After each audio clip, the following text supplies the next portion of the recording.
सबसे पहले तो मैं इस पूरे कार्यक्रम का जो मूल उद्देश्य है उसके बारे में बताना चाहूँगा। ये जो रथ आप देख रहे हैं, इस रथ को राजस्थान सरकार ने पूरे राजस्थान की जितनी भी ग्रामीण विधानसभाएं हैं उन सब में एक एक रथ को भेजा है। इसका मेन उद्देश्य है ग्राम का आयोजन। ग्राम जो है GRAM है, इसका फुल फॉर्म होता है ग्लोबल राजस्थान एग्रीटेक मीट।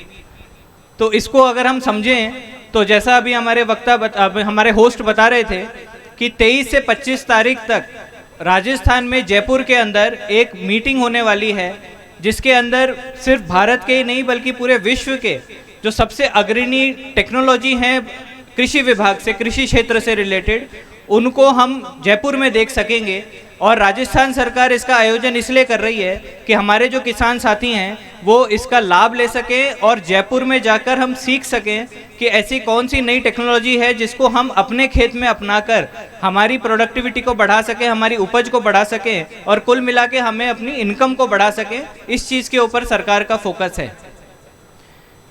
अगली बात यह है कि इसमें सिर्फ एग्रीकल्चर या कृषि विभाग से ये रिलेटेड नहीं है, इसके अंदर आपको उद्यानिकी का भी लाभ में देखने को मिलेगा, साथ ही साथ पशुपालन विभाग। और सर मैं आपको निवेदन करना चाहूँगा, इस पूरे अभियान में 13 विभाग ऐसे हैं जो कि इस पूरे कैंप के दौरान उपस्थित रहते हैं।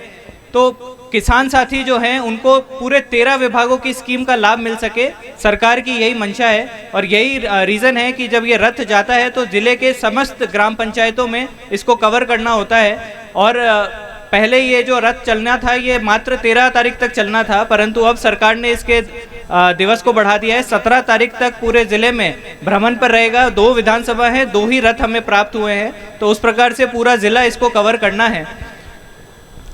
सेकंड बात ये होती है कि जब इस प्रकार से हमारे अधिकारीगण एक मंच पर उपस्थित होते हैं किसी भी ग्राम पंचायत में, तो प्रयास ये रहता है कि सरकार की विभिन्न योजनाएं उनको हम ज़्यादा से ज़्यादा प्रचार प्रसार कर सकें। सीएम साहब की एक ही मंशा है कि कोई भी व्यक्ति वंचित ना रहे किसी भी लाभ से।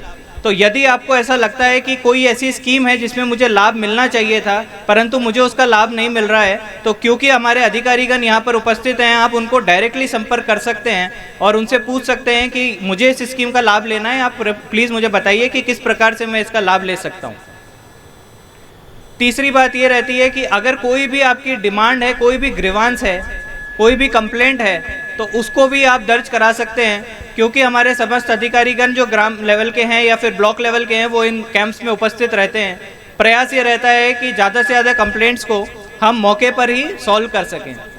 कई बार ऐसा हो जाता है कि ऐसी चीज़ या ऐसी डिमांड आती है जो हम यहाँ पर सॉल्व नहीं कर सकते, तो उसे सक्षम स्तर तक हम पहुँचा सकें, ये प्रयास रहता है। सर सरकार ने इस बार एक बहुत ही अच्छा काम ये किया है कि इन रथों के साथ एक सुझाव पेटिका चलती है। आपसे मैं रिक्वेस्ट करना चाहूँगा, यदि आपको ऐसा लगता है कि मुझे ऐसा सुझाव देना है सरकार को किसी भी स्कीम से रिलेटेड, तो आप डायरेक्टली उस सुझाव पेटिका में अपना सुझाव रख सकते हैं।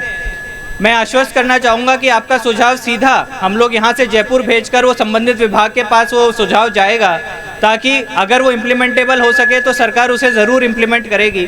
तो बहुत ही अच्छी पहल है सरकार की। सर मुझे खुशी है कि अभी तक हमारे जितने भी कैंप्स में आयोजन हुआ है उसमें हमें बहुत अच्छा रिस्पांस मिला है, और मुझे उम्मीद है कि आज जिस तरीके से आप भारी संख्या में यहाँ पर आए हैं उसमें आपको भी लाभ मिलेगा। लास्ट में जो हमारे यहाँ के प्रशासक महोदय हैं बांसवाड़ा नगर के, उनको मैं धन्यवाद देना चाहूँगा सबसे पहले तो, क्योंकि जिस तरीके का यहाँ पर कैंपस उन्होंने डेवलप किया है, मुझे नहीं लगता कि ऐसा कोई ग्राम पंचायत का कैंपस होगा पूरे फलौदी ज़िले में।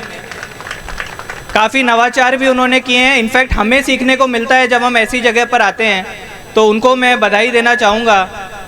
साथ ही साथ आज आपने यहाँ पे बुलाया और हमें इतना सम्मान दिया, उसके लिए भी बहुत बहुत धन्यवाद।